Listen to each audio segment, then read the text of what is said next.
In August 2026, a leaked U.S. State Department draft letter issued a stark ultimatum to dozens of countries.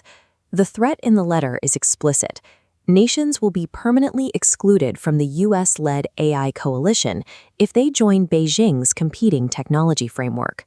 The State Department summarizes this zero-sum logic with a single sentence: to be part of everything is to be part of nothing. The U.S.-China AI confrontation has shifted entirely away from software benchmarking and algorithmic capabilities. It is now a contest over hardware enforcement, the control of critical mineral supply chains, and strict geopolitical loyalty. The world's superpowers are closing the middle ground, forcing historically non-aligned nations to abandon their neutrality. Advanced AI infrastructure serves as the new foundational architecture of hard power. To build it, nations are now required to choose a geopolitical master. To understand this ultimatum, we have to clarify the specific frameworks driving the divide. In June 2026, 35 nations signed the AI Opportunity Statement, a broad, non-binding pledge regarding technology access. This is frequently confused with Pax Silica, an exclusive 25-nation supply chain security pact established 6 months earlier. The leaked State Department letter specifically targets those 35 non-binding signatories, demanding they adopt Pax Silica's strict exclusivity rules. This matrix compares the leverage instruments each superpower uses to maintain discipline. The U.S. enforces its coalition through 3 distinct levers: advanced GPUs, the dollar clearing system, and military shields. Access to cutting-edge closed-weight models and physical hardware bottlenecks like NVIDIA accelerators depends entirely on falling in line with these security requirements. Expanding to the China column, we see Beijing's direct countermove to U.S. exclusivity, the World Artificial Intelligence Cooperation Organization, or WAICO, launched in July 2026.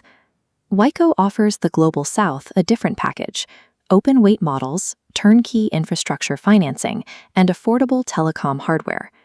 Beijing markets this approach under the banner of digital sovereignty, deliberately rejecting Western political conditionality and embracing non-alignment. By anchoring its headquarters in Shanghai, WAICO institutionalizes a secondary, highly organized technological axis. The U.S. offers exclusive, defense-grade security burdened with heavy conditions. China offers affordable, non-aligned infrastructure. They are building 2 mutually exclusive ecosystems. This sudden diplomatic squeeze by the U.S. was triggered by a specific event in Kazakhstan. Kazakhstan became the first nation to successfully hold dual membership in both the U.S.-led Pax Silica Pact and China's WAICO framework. Kazakhstan can safely ignore Washington's exclusivity rules because it sits on massive reserves of the critical minerals required to fabricate advanced semiconductors. Control over raw earth resources provides asymmetrical leverage that actively breaks U.S. enforcement mechanisms. The second catalyst driving the U.S. ultimatum involves intense allegations of model distillation and intellectual property theft. U.S. officials formally accused Chinese labs, including Moonshot AI, of illicitly distilling Anthropic's frontier model, Claude Fable 5, to train their own domestic systems. This escalates beyond corporate espionage due to a classified initiative called Project Glasswing. Alongside Fable 5, Anthropic deployed Claude Mythos 5, an unsafeguarded variant restricted exclusively to U.S. government partners for advanced cyber defense. Frontier models are being sovereignly siloed. They operate as ASCII integrated components of the national defense apparatus rather than standard commercial software.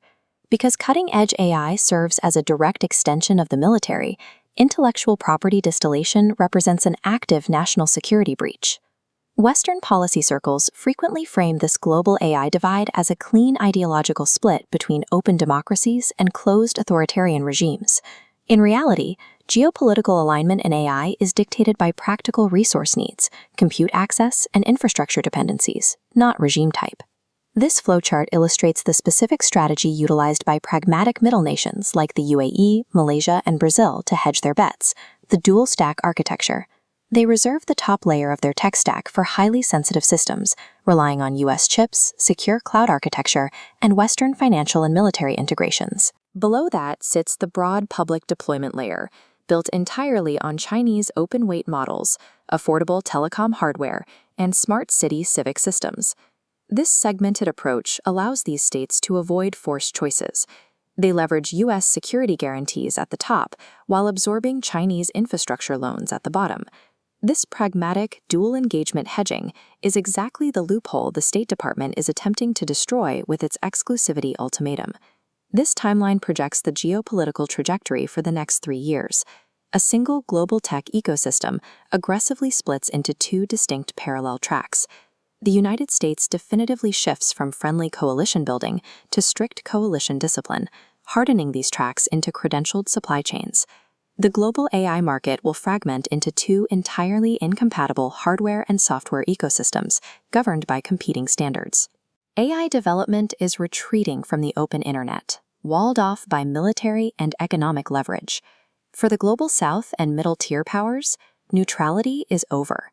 If your country were forced to pick today, cutting-edge US GPUs with strict defense conditions, or affordable Chinese open-source infrastructure with 0 political strings, which would you choose? Let's discuss in the comments. If you found this deep dive valuable, please hit that like button, share it, and subscribe to KYC AI Labs for more science behind the AI headlines.